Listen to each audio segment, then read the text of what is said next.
Hello everyone, आपका एक बार फिर से वेलकम करते हैं आज के हमारे इस फ्रेश वीडियो पे। तो आज इस वीडियो के अंदर मैं आपके साथ डिस्कस करूंगा HDFC transportation and logistic fund direct growth के बारे में।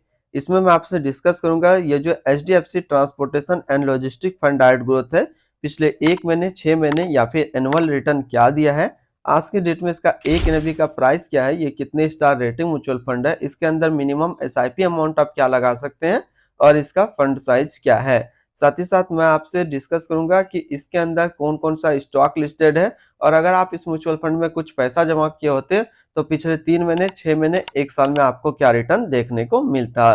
तो सबसे पहले हम लोग बात कर लेते हैं HDFC transportation and logistic fund direct growth जो है एक इक्विटी म्यूचुअल फंड है जो कि सेक्टरल या फिर थीमेटिक के अंदर आती है, और ये काफी हाई रिस्क म्यूचुअल फंड है। इसकी यदि हम लोग 1 महीने के रिटर्न के ऊपर बात करते हैं, 1 महीने में जो रिटर्न दिया है वो दिया है 4.36% का रिटर्न है 1 महीने के अंदर। 6 महीने के रिटर्न के ऊपर बात करते हैं तो 6 महीने में 28.96% का रिटर्न है, और अगर एनुअल रिटर्न की हम लोग बात कर लेते हैं तो एनुअल रिटर्न है 31.55% का। अब हम लोग बात करते हैं इसकी एनएवी के ऊपर में, तो आज की डेट में इसका एक एनएवी का प्राइस है 13 रुपया 16 पैसा। मिनिमम एसआईपी अमाउंट आप इसमें 100 रुपया लगा सकते हैं, और इसका जो फंड साइज है वो है 724 करोड़ का। इसको अभी किसी प्रकार का रेटिंग नहीं मिला हुआ है।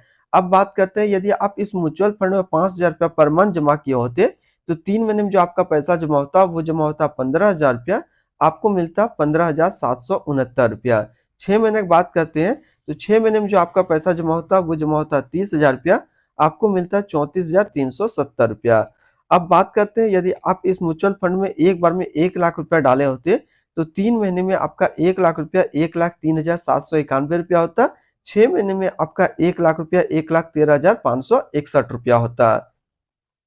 इसके अंदर होल्डिंग की बात करते हैं तो इसके अंदर जो टोटल स्टॉक लिस्टेड है वो टोटल 34 स्टॉक लिस्टेड है। अगर हम इसमें टॉप 10 के ऊपर बात करते हैं तो टॉप 10 में पहला नाम आता है बजाज ऑटो लिमिटेड जो कि ऑटोमोबाइल के क्षेत्र पे है, टाटा मोटर्स लिमिटेड ऑटोमोबाइल के क्षेत्र में, Maruti Suzuki India limited automobile के क्षेत्र में, Tata motor limited DVR ordinary automobile के क्षेत्र पे, Mahindra and Mahindra limited automobile के क्षेत्र पे है, आइसर मोटर लिमिटेड ऑटोमोबाइल के क्षेत्र में, जोमेटो लिमिटेड सर्विस के क्षेत्र पे, बॉस लिमिटेड ऑटोमोबाइल के क्षेत्र पे, CIE automotive India limited metal and mining पे, अपोलो टायर्स लिमिटेड जो कि ऑटोमोबाइल्स पे है। तो यहाँ से जरा हम लोग इसकी होल्डिंग एनालिसिस को समझते हैं तो इक्विटी पे है 97.7% और कैश में है 2.3%। अब इस इक्विटी को यदि सेक्टर वाइज देखते हैं तो ऑटोमोबाइल्स पे है 64.5, सर्विस पे है 20.5, कैपिटल गुड्स में है 7.7, मेटल एंड माइनिंग पे 7.3%। अब इसके एडवांस रेशियो के देखते हैं तो इसका पी रेशियो है 28.60 और पीवी रेशियो है 4.93।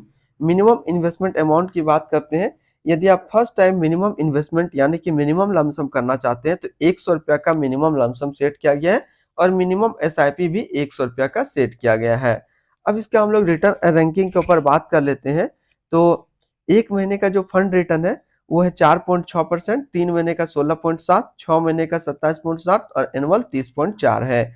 वहीं यदि इसकी कैटेगरी देखते हैं रिटर्न रैंक की कैटेगरी में तो 3 महीने में ये 12 नंबर पे रैंक करता है, 6 महीने पे ये 11 नंबर पे रैंक करता है। अब इसके आसपास यदि सिमिलर फंड्स देखें तो इसके आसपास सिमिलर फंड्स है quant infrastructure fund direct growth, Kotak infrastructure and economic reform fund direct growth, SBI consumption opportunity fund direct plan growth, SBI health care opportunity fund direct plan growth, Sundaram financial service opportunity fund direct growth. तो इसके आसपास इतने सारे इसके similar funds है। अब इसकी हम लोग एक्सपेंस रेशियो के ऊपर बात करते हैं तो इसका एक्सपेंस रेशियो है 1.06। एग्जिट लोड की बात करते हैं, यदि आप इन्वेस्ट किया हुआ पैसा 30 दिनों के अंदर निकालते हैं तो आपको 1% का एग्जिट लोड देना होगा।